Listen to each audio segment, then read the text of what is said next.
Disappointed is a nice word to describe how I feel after this new information came out. So let's get into it, because this news could possibly mean me and you wasted money on our builds, and we also have info from Mike Wang about some serious changes to the game. So whatever you got to do, make sure that like button is blue, hit that subscribe button if you're new, and let's get right into the news. So acceleration, as you all know, in 2K23 we found out was the most important attribute for running with the ball, your speed with the ball. Well, there's been some new tests that came out, and it's pretty upsetting.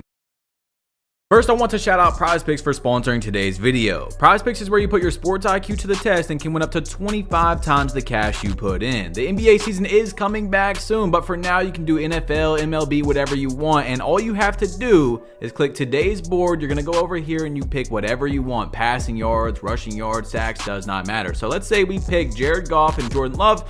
All you have to do is 256 passing yard projection. Do you think they're going to get more or less? 2 picks. Let's say you do more for both, and that's it. You're going to win 3 times back on just 2 picks, all the way up to 25 times. If you click my link in the description to sign up for PrizePicks today and use code BadgePlug, PrizePicks will match your first deposit up to $100. Yes, double the first deposit. So thank you, PrizePicks, for sponsoring. And here's the QR video if you guys are on the TV as well. Speed booster is what affects your lateral movement, not the acceleration statistic. This is sad. 93 acceleration versus 71. So let's watch the video. 93 acceleration versus 71. This is what it looks like, and it's very, very similar. I mean, extremely similar. Okay, so the next one is from Koza, who now works with 2K Labs. He said 77 versus 93 acceleration, obviously no speed booster. Last clip 25% speed. Okay, so this is what it looks like, and I'm not gonna lie to y'all, it looks like acceleration barely matters at all, which is insane, because we came into 2K24 obviously thinking that it was going to be a very important attribute, and it turns out what a lot of people are thinking at the moment is that once you get that gold speed booster or Hall of Fame speed booster, you don't need to touch your acceleration at all, and that completely changes the builder on the game. And what I mean by that is I have a guard build that has whatever it is to get Hall of Fame speed booster with the speed, but 95 acceleration. I went a little bit higher, and I could have actually went like 92 speed, 77 acceleration. That's it. And then I could have added way more onto my build. So right now, do not jump out and pull out your card, especially your mom's card if that's what you're doing, and make an acceleration build with low accel. You know, let's figure it out. Let's wait a few days, okay? I don't want anyone to freak out, but it's not looking good, okay? It is definitely not looking good right now. Now, someone tagged Mike Wang and said, fix this. Mike Wang responded with the, you know what I'm saying? Like, okay, I got you, right? Let's see what Mike Wang is talking about in this tweet. So this is the video that the guy tagged him in, and he's going to catch the ball in the corner, pump fake, dude jumps, it makes him go out of bounds. Now, we haven't talked about this yet, but obviously this is an issue that should not be in the game. People are able to jump on your back, sometimes even multiple times in a possession. It can knock you out of bounds, so hopefully that does get fixed soon. But obviously, you know what I'm saying, the acceleration is a gigantic topic right now, because guys, let's just say if acceleration does not matter as much, like once you get those badges, because it does matter, I think, a very tiny bit. Let's say 92 speed, 77 acceleration. Like I said, you get that Hall of Fame speed booster. If you go from 77 to 95, you're probably still going to move a little bit faster, but basically there's no reason to do it at the moment from what we're seeing. Like I said, don't rush and make a build yet, but if it's true, you're able to make some super demigods on 2K24 compared to what we know right now with the build system. Now, Maximum Overdrive, follow for method. You see, congratulations, you've unlocked Maximum Overdrive. A badge with the Maximum Overdrive perk applied will receive a significant increase in badge level progression when using the badge in games. Go to the badges menu to equip this to your badges. So yesterday was the first time I had seen or heard about this on 2K24. I have not seen anyone talk about it, and I wanted to make sure you guys see a video because I was speculative as well. Unless this guy's extremely good at Photoshop or something, it's real. There's a new tab after performance multipliers when you unlock it called Maximum Overdrive. Okay, now of course I'm sure you guys are wondering, well, how do I unlock Maximum Overdrive? And this is where I'm going to have to call out 2K, because I feel like this is kind of money hungry, bro. If this is actually how you do it, you're gonna see right here, he posted the tutorial later on and he said, no vid, these are the criteria that need to be met. All badge perks unlocked, and you have to have 5 builds at 95 plus overall. Now, some people were commenting in the comment section on his tweet, and they said this one right here. How we get it, I have 3 95 plus builds in all tiers unlocked on every category from tier C to tier S. So I've even had my friend, after I seen the video, I asked him, he said some are getting it after 3, some are getting it after 5, but 3 builds to 95 plus, it's not necessarily paid to win, but it's like paid to be at a higher level than some people. You know, some people only have enough money to make one build. They don't even have enough money to make one build. They got to grind it out for free or stay at like 80 overall, things like that. You have to unlock this from getting, at least from what I've heard so far, 3 builds to 95 plus. And this is the reason why I probably don't get a logo, don't get invited to community day, but I got to do it, bro. Like, it just doesn't sound like something that should be in the game. We all want something that you need to grind for and things like that, and I'm so glad we have a level system now that is able to, you know, make you play the game throughout the year to get these cool rewards. But this is not something that you necessarily grind for. You have to put money and grind into to get, and I just don't like it, bro. I really don't. But anyway, the next one is quick drops are back. Quick drops off 1. As you see, no Photoshop, nothing.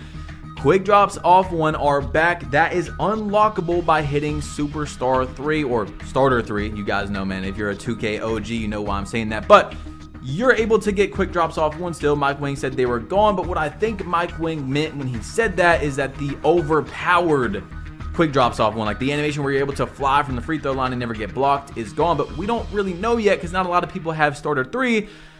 But this is what it looks like. Here's a video of Original Malik, the top level right now in the world. He's like number 3. And this is what the quick drop currently gives you. It still looks like a really good dunk. I'm not going to lie. It looks like a pretty good dunk that is hard to block. But you need an 80 driving dunk to get it. And a lot of small guards are not able to get 80 driving dunk. So we will see, you know what I'm saying? We'll see as more people start to hit Starter 3 if it's actually nice or not. But Mike Wang seen my video of Michael Jeffrey Jordan trying to dunk over Spud Webb. Someone added him and said, I know you still see these dunk meter problems. Got Spud Webb stopping MJ in the paint with Hall of Fame precision dunker. He said, yes, we're working on improving the dunk meter logic, but it will take time. Last thing we want is OP dunk meter throwing off game balance. And I completely agree, Mike Wang.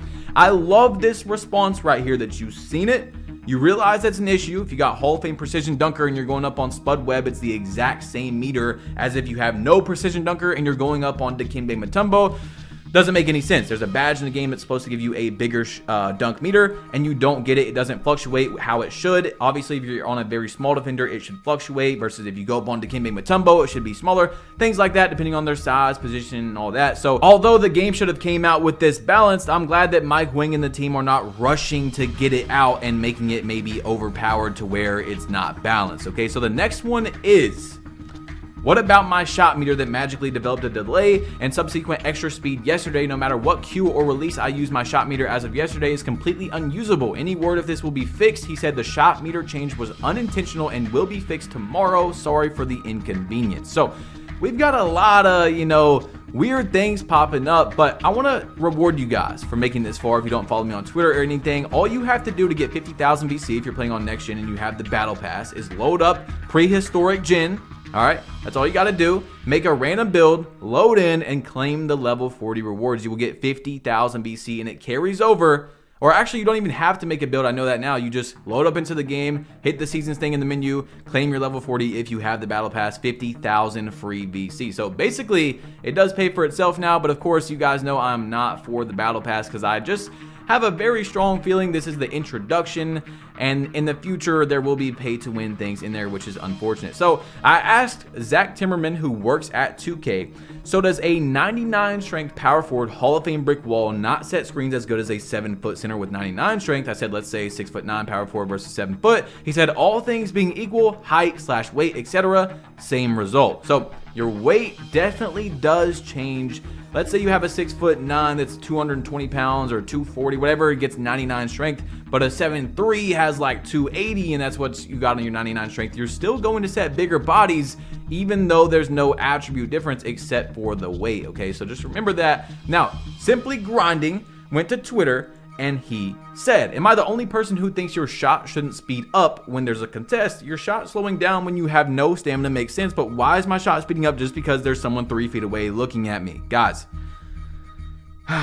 It's a beautiful thing. I've been saying this since like almost the beginning of 2K23. He is finally seeing the light. Some people are finally getting it. How are you supposed to know, as a guard especially, that someone's just close enough to speed up your shot? And then you're thinking, okay, maybe they're not close enough to speed up my shot because they're 3 feet away. They could fart and it could hit you, but they're not close enough, right? They're not there to contest a shot. Still speeds you up. Then sometimes they're, where you think that they're going to be in the area to speed up because that's what the game does, and it doesn't speed it up. Then sometimes you got 60% stamina, right? And you're like, are they close enough to speed up my shot? So because you have 60% stamina and you're gonna get a slow shot, and now they're close to you, now you're gonna get a regular shot. So you have to do all these, algorithm math things in your head. Doesn't make a lot of sense, you know what I'm saying? Doesn't make a lot of basketball sense. I understand if someone's really running up to you and you're going to get a 50% contest in real life, for example, you're going to throw the shot probably a little bit faster because you don't want to get contested. But open shots, I mean, come on now. It doesn't make any sense. So your boy Stacks went to Twitter and he said, be honest, at Baluba, do you give AI players more attributes and tendencies? Because as soon as someone quits, their player becomes prime Michael Jordan. Now, I have lost to a team that had an AI on it one time so far this year, but I will say in the 1v1 quarter, especially when I grade out someone or they quit, bro, them AIs are better. Like, they're actually better than 90 to 95% of players. And if you don't have the right build, there's not many ways to cheese the AI this year. Last year you could do the LeBron step back and shoot or snatch back and shoot. You can catch and shoot, cheese him. But really the only thing I figured out so far, unless you guys have any other methods, is to have a post scorer type build, like my shooting guard bully build. I can post spin technician off them. I can do some post fadeaways, but they still contest them. They learn after 2 or 3 plays. They know what's coming. They jump at them, bro. It's insane what AIs are able to do on 2K24. But guys, click this video right here. Me versus the number 3 ranked player on NBA 2K24 right now, okay? Number 3 in the world, okay? It's a very good game. Check it out. It's your boy Bash Plug. You've been plugged in. Click this video because I'm about to leave and I'm out. Peace.